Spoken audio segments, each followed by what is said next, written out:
Assalamualaikum warahmatullahi wabarakatuh.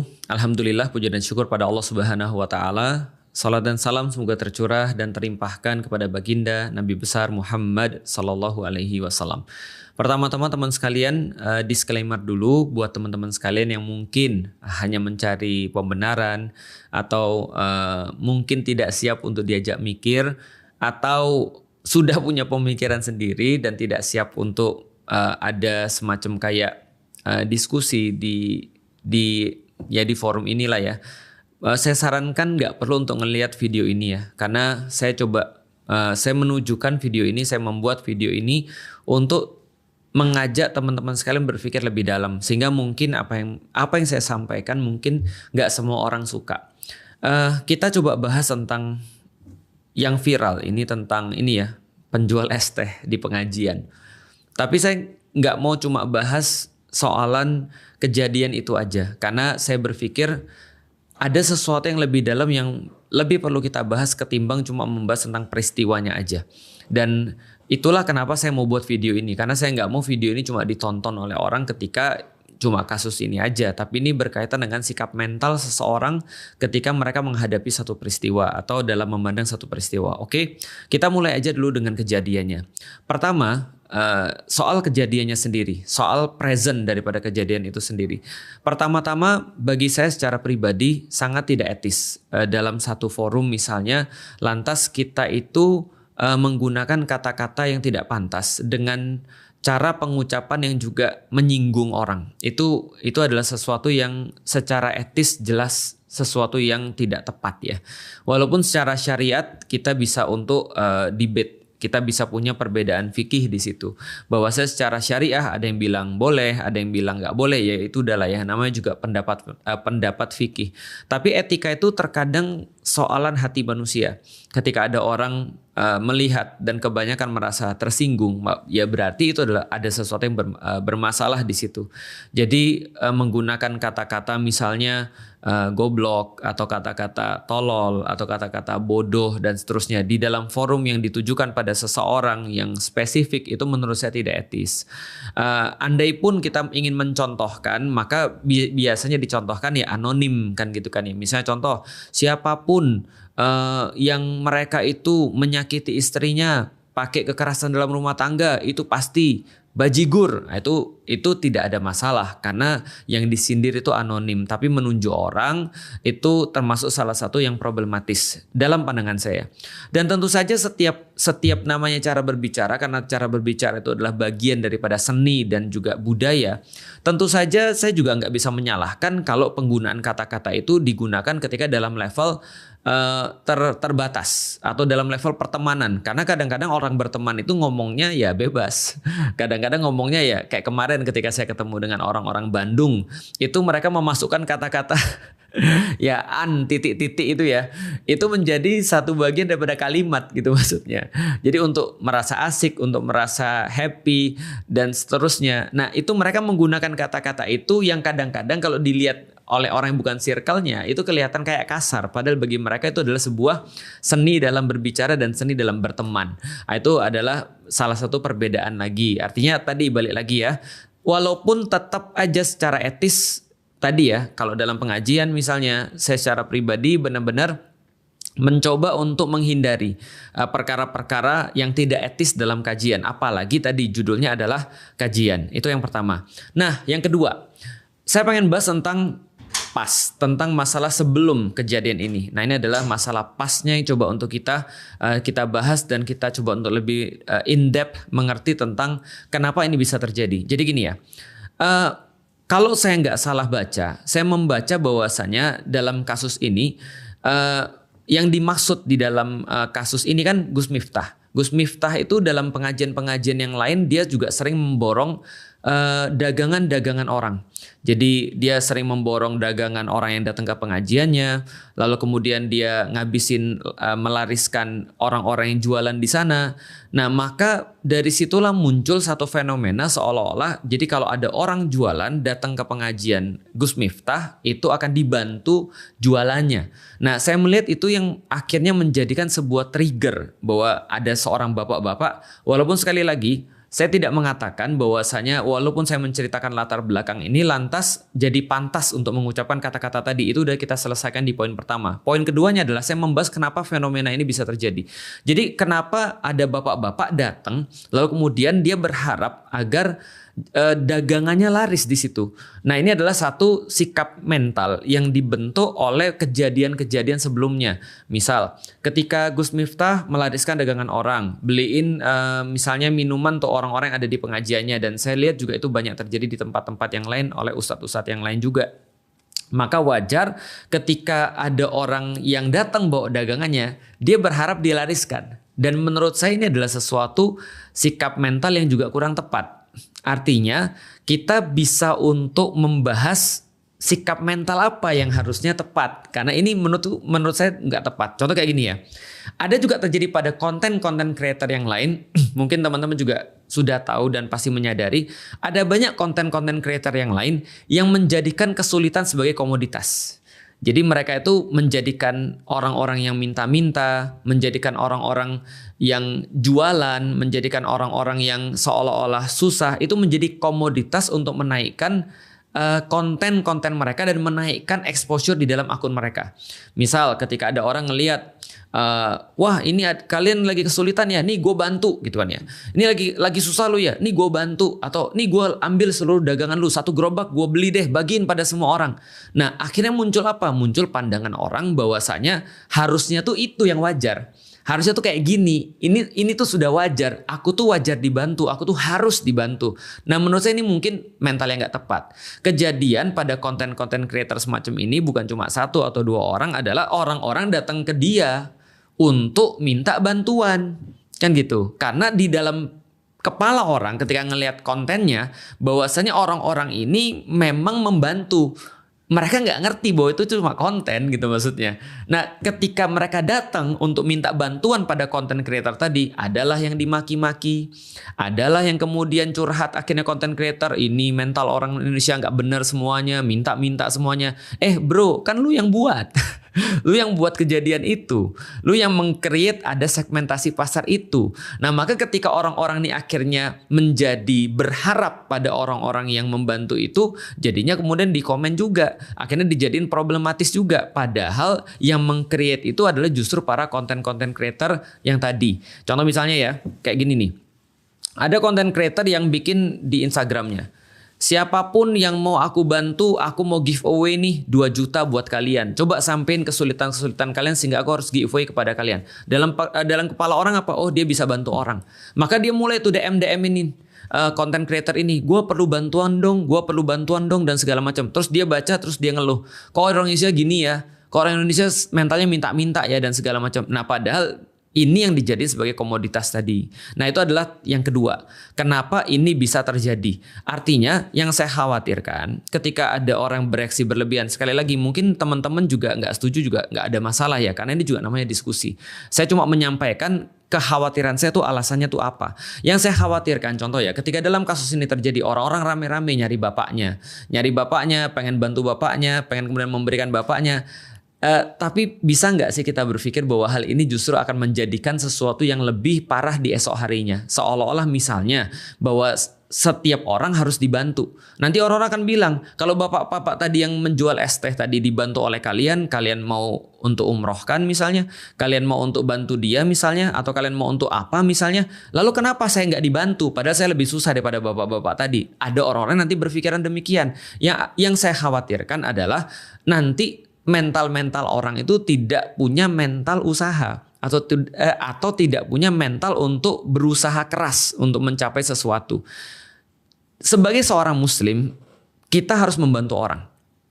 Tapi sebagai orang muslim juga, kita juga punya sebuah sikap mental untuk tidak menyusahkan orang lain. Jadi tidak menadah, tidak meminta-minta dan seterusnya. Tapi di sisi lain juga kita harus membantu orang. Idealnya sih kita ngelihat orang sebelum dia minta bantuan kita sudah bantu karena kita tahu mereka sulit. Idealnya seperti itu tadi.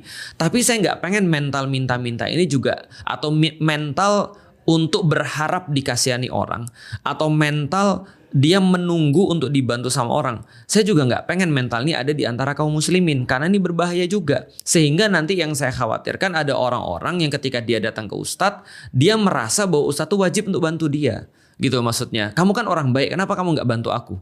Ini kenyataan. Saya pernah ketemu dengan seorang mualaf. Mualaf ini kemudian minta ketemu sama saya. Lalu kemudian dia ketika minta ketemu sama saya tuh waktu itu lagi Jumatan. Nah, lalu kemudian ya saya bilang dong, ya udah kita Jumatan dulu aja. Ketika kita Jumatan, pas saat itu khotib itu lagi ceramah tentang sedekah dan keutamaan untuk mengutamakan orang lain dibandingkan diri sendiri.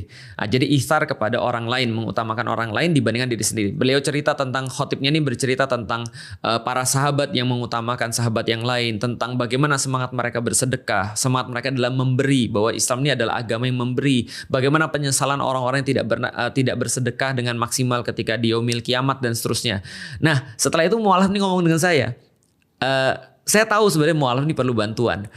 Cuman kan tadi ya, kita tuh harus membantu dengan bijak. Dia bilang gini, saya mau ngetes ustadz ini. Ustadz yang tadi ngomong, tadi pengkhotbah tadi, saya mau ngetes. Kan dia kan ngomong tentang masalah memberi. Mau nggak dia memberikan harta dia bagi saya? Karena dia sudah berpendapat seperti itu. Nah, di titik itu kemudian saya bilang, bro, nggak gitu konsep di dalam Islam. Konsep di dalam Islam itu adalah seorang muslim itu tangan di atas lebih bagus daripada tangan di bawah. Artinya orang-orang yang punya itu akan berbagi, dan orang-orang yang nggak punya itu nggak akan minta. Jadi nggak serta-merta kita merasa bahwa orang harus bantu kita. Nggak gitu. Yang harus adalah kita harus bantu orang. Itu mental. Meskipun kita nggak punya uang, kita harus bantu orang. Meskipun kita nggak punya uang, kita nggak mau nyusahin orang. Itu adalah mental seorang muslim yang harusnya ada. Dan itu yang coba untuk saya sebarkan juga kepada orang-orang. Makanya saya bilang gini ya. Contoh misalnya ya. Ada orang-orang, ini juga saya alami. Ustadz, kita ini kan sama-sama orang yang dakwah ya. Kalau orang-orang dakwah kan harusnya saling bantu-membantu, karena kita seperti satu tubuh. Terus pakai dalil lagi gitu kan ya. Innallaha yuhibbul ladzina yuqatiluna fi sabilihi shaffan. Gitu kan ya, ka'annahum bunyanun marsus. Sesungguhnya Allah menyukai orang-orang yang kemudian berperang di jalannya, berjuang di jalannya dengan cara seperti bersatu, seolah-olah mereka seperti batu bata yang bersusun kan gitu kan ya, atau seperti bangunan yang bersusun. Artinya kita tuh kan satu tubuh, Ustaz. Rasul juga bilang kita satu tubuh. Nah, kalau kita satu tubuh, apalagi kita sama-sama orang dakwah, masa sih kita nggak saling membantu? Nah, ini tolong Ustaz, ini saya lagi ada anak-anak belum bayar sekolah, tolong Ustaz ini dibantu karena kita tuh satu tubuh. Saya bilang gini, dalil itu bukan untuk dieksploitasi untuk kepentingan sendiri, tapi sebenarnya untuk kepentingan orang lain, bukan untuk kita. Karena saya bilang, bro, mohon maaf, kalau saya punya anak, lantas anak saya terus kemudian saya nggak mampu untuk biayain sekolah, mohon maaf, saya akan berhentiin anak saya dari sekolah. Kenapa? Simple. Karena saya punya pilihan untuk anak saya sekolah atau tidak. Gitu loh maksudnya. Artinya ini penting banget soalan mental. Makanya kalau kita sekarang kemudian menunjukkan rame-rame untuk kemudian menolong bapak tadi, itu bagus. Cuma tolong dipikirkan caranya biar nggak memunculkan masalah yang baru. Karena nanti kalau semua itu terjadi, ini sampai kapan kita mau melakukan ini? Mau melakukan dalam tanda kutip so-called menjadi pahlawan ini mau sampai kapan? Kita nggak nyentuh akar masalahnya apa. Kalau setiap orang-orang miskin itu harus diurus oleh orang-orang muslim, itu juga bukan yang menjadi solusi yang diberikan di dalam agama. Karena agama itu memberikan solusi berdasarkan permasalahannya sendiri-sendiri. Artinya permasalahan kemiskinan yang ada di Indonesia, coba bayangkan berapa banyak, dan kezoliman yang terjadi di Indonesia, kalau semua diserahkan pada individu dan komunitas untuk bisa menyelesaikan permasalahan itu, maka itu nggak akan selesai, gitu maksudnya. Akhirnya inilah coba kita pikirkan, ingat ya, hal yang seperti ini tadi ya, ketika Gus Miftah tadi bilang perkara-perkara yang mungkin nggak etis bagi kita, itu kita udah jelas bahwa itu adalah sesuatu yang tidak etis dan itu adalah sesuatu yang harusnya tidak dilakukan. Tapi kita harus tahu juga bahwasanya ini muncul daripada tadi sikap mental yang tadi, karena sudah terbiasa orang-orang diborong jualannya sudah biasa diborong, terus kemudian dagangannya mereka merasa setiap kali datang mereka harus dibantu penjualannya atau harus diborong penjualannya. Nah, ini mental yang nggak boleh ada. Kalau mental orang pengusaha seharusnya seperti apa? Ya udah, dia datang, dia berusaha dengan semaksimal mungkin. Kalau andaikan pada saat itu ustadznya mau membeli lalu kemudian untuk menggratiskan pada jamaahnya, berarti itu kebaikan daripada ustadznya, bukan sebuah kewajiban yang harus dilakukan. Jadi ini sikap mental juga harus saya kritik. Itu yang kedua. Yang ketiga, teman-teman sekalian, efek daripada kejadian ini. Efek daripada kejadian ini, orang bilang, nah itulah kenapa orang-orang tuh harusnya tidak dibodohi oleh agama. Saya bilang bukan dibodohi oleh agama. Agama itu sudah saya sampaikan dalam banyak sekali kesempatan, agama itu mencerdaskan. Agama itu mencerdaskan orang. Dan salah satu kemudian kualifikasi untuk orang beragama itu harus mikir. Ketika mereka mikir dikit aja, maka agama itu cocok bagi mereka dan agama akan mencerdaskan mereka. Jadi agama itu tidak pernah membodohi orang. Yang membodohi orang itu manusia. Ingat bahwa agama tidak pernah membodohi orang. Yang membodohi orang itu adalah manusia. Manusia bisa membodohi orang, tapi agama nggak mungkin membodohi orang. Karena agama itu mencerdaskan. Coba lihat bagaimana kemudian orang-orang yang ada di Arab sebelum datangnya Islam, yang ada di Jazirah Arab atau di Hijaz atau di Mekah dan di Madinah. Sebelum datangnya Islam, itulah mereka disebut dengan jahil, mereka disebut dengan bodoh. Nah, ketika Islam datang, Islam mencoba untuk mengajarkan mereka berpikir kritis. Coba pikir kritis, apa bedanya antara laki-laki dan perempuan? Kenapa laki-laki lu pelihara, perempuan lu bunuh, kan gitu kan ya? Coba berpikir kritis, apa sih kemudian yang menjadi keutamaan antara orang-orang Arab dibandingkan orang-orang Ajam yang selain Arab? Kenapa kalian menjadikan kulit hitam itu budak? Padahal mereka terlahir sama-sama terlahir dari seorang ibu, dari kemaluan gitu kan ya. Lalu kemudian mereka kenapa dibedakan berdasarkan dengan warna kulit? Itu berpikir kritis yang diajarkan oleh Islam. Kenapa kalian menjauhi perempuan pas lagi haid? Yang penyakit itu bukan masalah perempuannya, tapi mungkin ada darah kotornya, itu yang problematis. Ini adalah diajarkan oleh Islam. Jadi Islam sebenarnya mencerdaskan, agama itu mencerdaskan, yang membodohi itu manusia. Maka manusia membodohi manusia yang lain dengan seolah-olah bertingkah bahwa dia ngerti agama, itu sebenarnya. Jadi bukan dibodohi oleh Islam atau dibodohi oleh agama. Saya agak kurang setuju dengan pendapat atau dengan anggapan seperti itu, seolah-olah ya itulah di Indonesia makanya kita tuh jangan mau dibodohi oleh agama. Enggak sih, saya enggak setuju dengan itu. Lalu terus bagaimana kemudian kita menyikapi? Jadi gini ya, cobalah berpikir untuk konstruktif. Kalau Anda nggak suka dengan perbuatan seseorang, udah ditinggalin aja. Kalau Anda nggak suka dengan cara seseorang dalam merespon sesuatu, misal dalam kasus ini misalnya Gus Miftah misalnya, ya udah ditinggalkan aja. Kita nggak perlu untuk menghujat. Kita nggak perlu untuk semacam kayak ya melakukan hal yang sama. Contoh misalnya kita bilang, wah bener-bener ya segala macam lah. Saya nggak mau masuk ke situ ya. Artinya kalau kita nggak suka, kita lebih konstruktif aja. Berarti idealnya pengajian menurutmu seperti apa? Kalau idealnya menurutmu pengajian adalah harusnya mengajak orang untuk berpikir kritis, ya ayo kita bantu orang-orang yang kita anggap menaikkan berpikir kritis dalam kajian-kajian. Kalau misalnya menurut kita kajian itu harusnya mengajarkan agar akhlak kita lebih baik, ayo kita bantu orang-orang yang kita anggap bisa mengajarkan akhlak yang lebih baik di dalam pengajian-pengajiannya. Artinya menurut saya tidak perlu untuk kita terlalu menghabiskan waktu kita dan kita terlalu capek untuk membahas atau bahkan melakukan hal-hal yang kontraproduktif seperti ikut menghina, seperti ikut misuh dan seterusnya. Ya udah cukup kalau kita nggak suka ya kita support aja yang kita suka atau kita buat sesuatu yang kita suka. Nah menurut saya sih lebih bagus seperti itu sih. Sekali lagi tentu saja nggak ada masalah dalam berbeda pendapat ya. Artinya termasuk perkara-perkara tadi yang sensitif tadi ya, soalan yang kedua tadi tentang bagaimana sikap mental yang seharusnya. Karena saya juga berpikir tidak bagus ketika orang tuh dapat bantuan terus-menerus. Karena ingat setiap bantuan termasuk bantuan langsung tunai itu ataupun bantuan apapun itu setiap kali bantuan yang bersifat free atau bersifat effortless itu datang, itu merenggut orang untuk efforts dalam sesuatu. Makanya orang-orang kan ada yang bilang dalam satu pepatah, kalau engkau kasih orang sekali dia akan berterima kasih. Kalau engkau kasih orang 2 kali dia akan merasa biasa. Kalau engkau kasih orang 3 kali dia akan expecting. Kalau engkau kasih orang 4 kali dia mulai merasa bahwa ini adalah sesuatu yang seharusnya. Kalau engkau kasih orang berapa kali tadi? 4 kali ya? 5 kali. Itu dia mulai marah kalau kamu gak ngasih. Dan saya nggak tahu. Tapi kalau saya bukan meyakini, saya mengalami itu berkali-kali dalam hidup saya. Sehingga saya mencoba untuk lebih selektif dan bijaksana karena tidak semua yang kita kasih itu bisa menolong orang. Kadang-kadang bukan kadang-kadang. Sering kali mendidik mental seseorang itu lebih penting daripada memberikan dia sesuatu yang bersifat fisik.